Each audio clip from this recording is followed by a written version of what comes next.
नमस्कार. तुम्ही जर आनंदी लोकांच्या जीवनाचा अभ्यास केला तर तुमच्या एक लक्षात येईल की आनंदी लोकांचं जीवन हे अतिशय संतुलित असतं आणि संतुलित असल्यामुळे ते शांत असतात. शांती आणि आनंद यांचा एकमेकांमध्ये खूप जवळचा संबंध आहे. जसं आपली गाडी असते, त्याचं व्हील बॅलन्सिंग केलं म्हणजे संतुलन केलं तर गाडी व्यवस्थित चालते. तसंच आनंदी माणसाच्या बाबतीत असतं की ते कुठल्याही प्रकारच्या टोकाला जात नाहीत, मध्यम मार्ग स्वीकारतात आणि त्यामुळे त्यांचं जीवन अतिशय चांगलं चालू असतं, शांत चालू असतं, आनंदी चालू असतं. तुम्ही कधी असं बघितलं आहे का की एखादा माणूस संतुलित नाही आहे, अशांत आहे आणि तो आनंदी आहे? शक्यच नाही. मग तसंच दुःखी माणसांचा अभ्यास केला तर आपल्याला आढळतं की ते अतिशय असंतुलित असतात, अशांत असतात. मी काही वेळेला विनोदाने म्हणतो की हे लोक अतिरेकी असतात. अतिरेकी म्हणजे काय फक्त बॉम्ब घेऊन फिरणारे नाही. अतिरेकी म्हणजे कुठल्याही गोष्टीचा अतिरेक करणारे. आणि असं जे जीवन असतं एका टोकाला गेलेलं तर ते जीवन असंतुलित असतं आणि त्यामुळे ते दुःखी होतात. आपण एखादा पदार्थ बनवायला घेतो, त्या पदार्थामध्ये सुद्धा सगळं काही प्रमाणात लागतं तरच तो पदार्थ चांगला लागतो.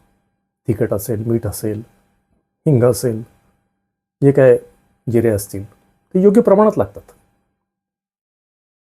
आता एक मराठीमध्ये खूप सुंदर रचना आहे. काही जण म्हणतात ते रामदास स्वामींची, कोणी म्हणतात की अजून कोणाची आहे. त्या वादात आपण नको जायला. पण ती रचना अशी आहे की प्रमाणामध्ये सर्व काही असावे आणि मग त्यांनी काय काय प्रमाणामध्ये असावं असं बरंच काही दिलेलं आहे. सुंदर आहे. भगवद्गीतेच्या 6व्या अध्यायामध्ये जो आत्मसंयम योग आहे त्यामध्ये सुद्धा संतुलनाचं महत्त्व खूप दिलेलं आहे. आपण हे संतुलन कुठल्या कुठल्या बाबतीत ठेवलं पाहिजे? कारण हे असं बोलणं फार सोपं आहे की संतुलन पाहिजे, पण नक्की काय, कुठल्या बाबतीत संतुलन आणि ते संतुलन ठेवायचं कसं, हे मुख्य प्रश्न आहेत. आणि मला असं जाणवलं की हा विषय काही एका व्हिडिओमध्ये करणं शक्य नाही आहे.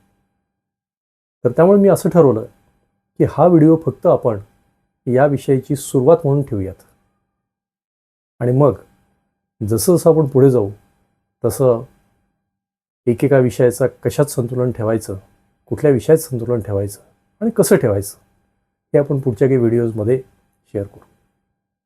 असं म्हटलं जातं की प्रमाणामध्ये जर घेतलं तर विषसुद्धा औषधाचं काम करतं आणि प्रमाणाच्या बाहेर घेतलं तर औषधसुद्धा विषासारखं काम करतं. त्यामुळे आपल्याला प्रमाणामध्ये कुठल्या गोष्टी ठेवायच्या, कशा ठेवायच्या याचा आपण जर अभ्यास केला आणि ते आपल्या जीवनात आणायचा प्रयत्न केला तर आपलं जीवन निश्चितपणे आनंदी होऊ शकतं. तर या व्हिडिओपासून आपण या सिरीज ज्याला म्हणतो संतुलित जीवनाची सिरीज, तर अशी आपण आता ही मालिका सुरू करतो आहे. पुढचे काही व्हिडिओज आपले संतुलित जीवन आणि आनंद या विषयावर असतील.